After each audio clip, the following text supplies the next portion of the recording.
Hey everyone, my podcast was episode 149, Timeout with Dr. Donaldson.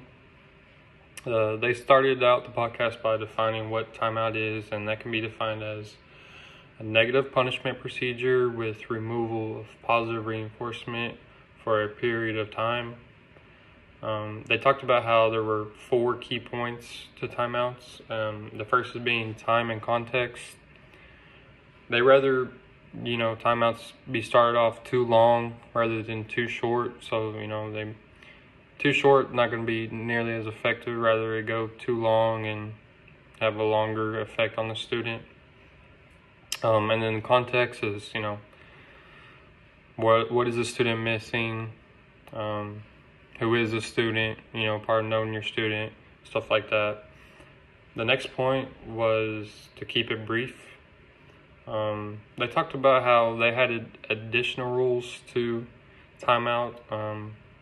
If a student can properly go to timeout without, talking back or asking why, that their timeout was reduced to 1 minute. But if they have a tough time going to timeout, then they didn't act right, then their timeout was 4 minutes compared to 1. They talk about how this was more effective on older students, which makes sense, maturity-wise, and maybe some of the younger kids didn't fully understand the concept or the deal, The third point was non-exclusive.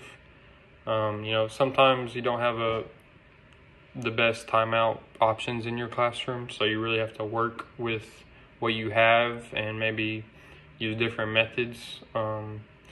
This depends on the context also, in my opinion, because you got to know what you're working on in class, and then this can affect how you use your timeout method. Maybe it's something where you just have the student sit down a little away from the class and just be quiet for 30 seconds so you can finish what you're talking about, instead of having them go all the way to the desk in the corner, just for them to come back here in a second anyways if they act right.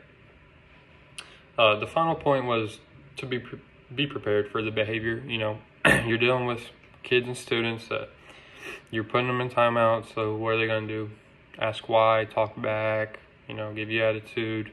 Well, this can go hand in hand with the deal part of the timeout with the kids. If instead of them being able to talk back, they're just going to go to timeout and be quiet, hopefully, for their 1 minute, and then return to the desk and go on about their day, take care of their business, and all is well. But that's not what always happens. There's always going to be kids talking back and having to be in timeout for the full duration. These 4 points kind of go with something that stood out to me that they said was effective timeout does not happen without effective time in the classroom. I really like this because, if a student really enjoys what's going on in the classroom, timeouts will be more effective and behavior should be better.